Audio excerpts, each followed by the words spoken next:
Hi there, Janet Fritz here for Galaxy Girl Creations. Welcome to my channel. Welcome to another day of 31 Days of Cutfiles.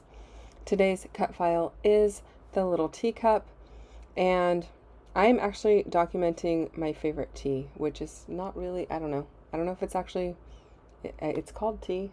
It's cinnamon. It's Harney and Sons decaffeinated hot cinnamon spice tea. And I love it. It tastes, I don't know, it tastes like, kind of like brings back memories of Big Red gum, which I used to chew when I was a kid. But I do the decaf one because I don't want to be doing the decaf one late, or the caffeinated one late, because I already have sleep issues. I'm like, anything that might mess up my sleep, I'm not going to mess around with. So I try to stay away from the caffeine after, like, I don't know, in the afternoon sometime, which I'm sure is not long enough. But yeah, usually if it's after 12, I'm not doing too much caffeine. But anyway, enough about that. I have these two pieces of wood grain, and they were in my scrap bin, and so I decided to use them as is and just cut the planks up and distress them with my distress tool from Some Assemblage Required. So I just basically followed the lines of the planks that were on the pattern paper, and I cut them on my Caterpillar, and then I distressed the edges and put them back together across my page, and I backed the whole thing with a black piece of paper because I want those kind of white lines to stand out. I didn't want the white edge of the papers to get lost with a white background, so I went with a black background.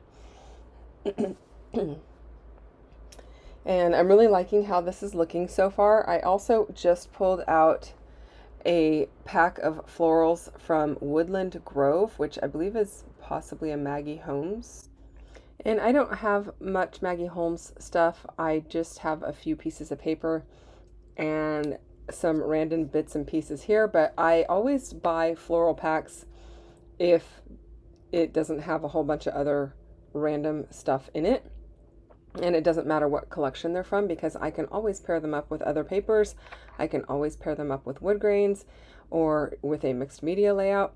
So I feel like the ephemera packs that have a lot of florals in them, or that are 100% florals, are totally useful and a really good investment, because it saves me from having to go through the trouble of making flowers. They all coordinate, and I can use them with other papers. So that's what I'm doing. I don't end up using the gold butterflies or the see-through acetate pieces, but I do end up using the gold foiled leaves and a couple of other gold foiled pieces. I am going to use one of the gold foils to make one of the tags on the little teacup there.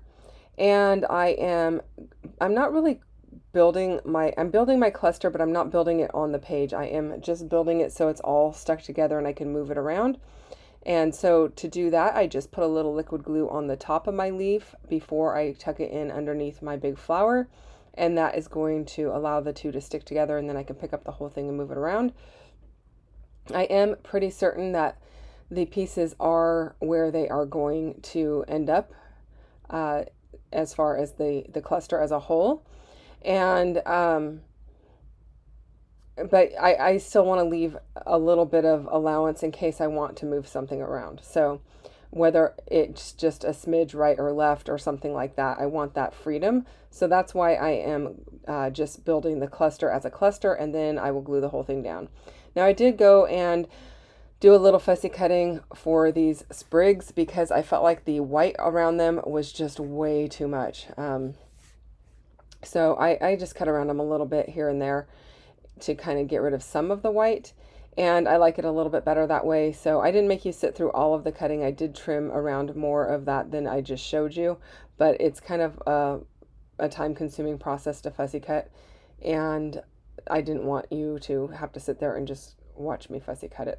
So I am also bringing in some yellows here along with the pinks and the blues and the purpley color, and I'm really liking the way that this is looking so far. I kept my photo really kind of simple and zoomed in on the tea and a cup. And the cup is actually one that my son brought back for me on his very first business trip. And so I kind of wanted that in the photo as well to document it, because it was just kind of like a really thoughtful moment that he took some time to go do some shopping for mom and dad and brought us back a couple of things. He was in Seattle, and that's where the cup is from. If you can probably read that on your screen. But I liked it, and I think it's really cute. But it's a very neutral.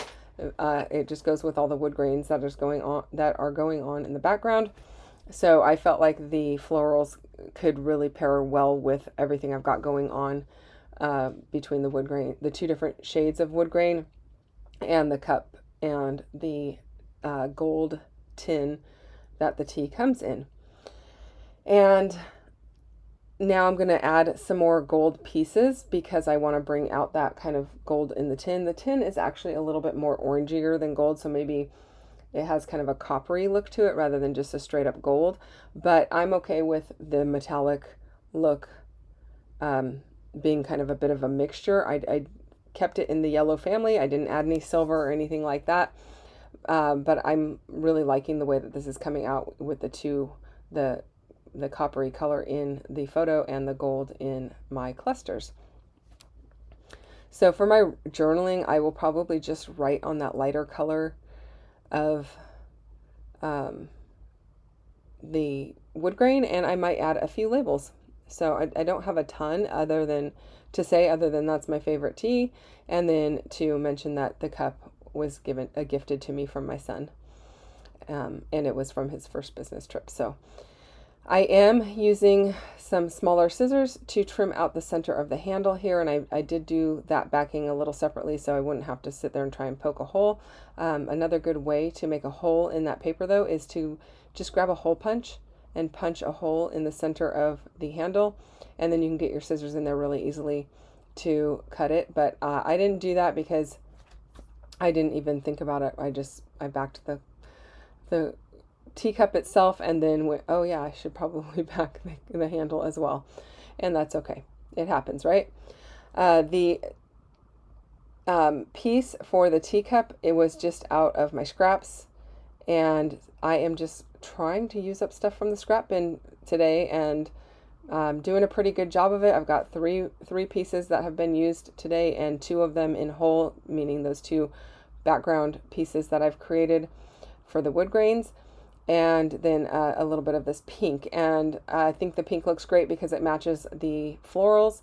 And then I did add a purple tag there as well because that also brings in the purple of the florals. And then the yellow plays really well off of the gold that is on the teacup. So that makes me happy. I think it looks pretty good, and I'm really happy so far. I did ink some things up with a little bit of Black Soot Distress ink because I've got that black border all the way around the layout. I think that's fine. I did not ink up every single flower. I just inked up a few of them to kind of make them pop a little bit more than the others, or feel like they had a little bit of a shadow behind them. And they look fine. It doesn't look weird that there's like some that are inked and some that are not. At least to me it doesn't, and I think that's probably because the inking is very light. So here I'm doing the same thing where I am creating my cluster without adhering it to the page. And that's going to, again, allow me to kind of move things around and get everything situated before I actually adhere it to the page. And I use this technique quite often when I have large clusters that I'm working with, or floral clusters, because you never know when you're going to want to kind of like just shift something just so to kind of balance out your layout. And here's a good example. These little flowers were sticking out too much, so I just trimmed them off and tucked them in further. And that's going to keep them on my page because I wanted that cluster as far left as possible without going off the page, so it didn't look like it was just immediately above that lower cluster. And now I'm going to go ahead and stick it down to the page right along the edge. It's going to go all the way up to the edge of the left with those flowers. I am tucking a little bit of dimensional adhesive underneath the sprigs that are sticking out, so it has a little bit of pop to it. And I always like how that looks. I just use a little bit of foam from Walmart, and I add some adhesive to the side that doesn't have adhesive on it. Now this love sticker and that heart are puffy stickers from I believe Felicity Jane, and they've been in my stash for quite some time. Happy to get them used on here, but I am just making my title say "Love This Tea," and I think that's just perfect for this layout. I don't need a whole lot of other stuff on here, but I did go back and forth on where I was going to actually put the title, whether it was going to be down here at the bottom or across the top of the teacup, or all the way to the right hand side. So you can see I've just kind of moved it around a few times. I do think I end up leaving it up above the teacup because that cluster is so large with the florals. I felt like it needed a little bit of something else, but I definitely could have left it at the bottom as well because it worked very well at on the bottom cluster like I had it. But I ended up moving it, and I'm happy with the way that that looks.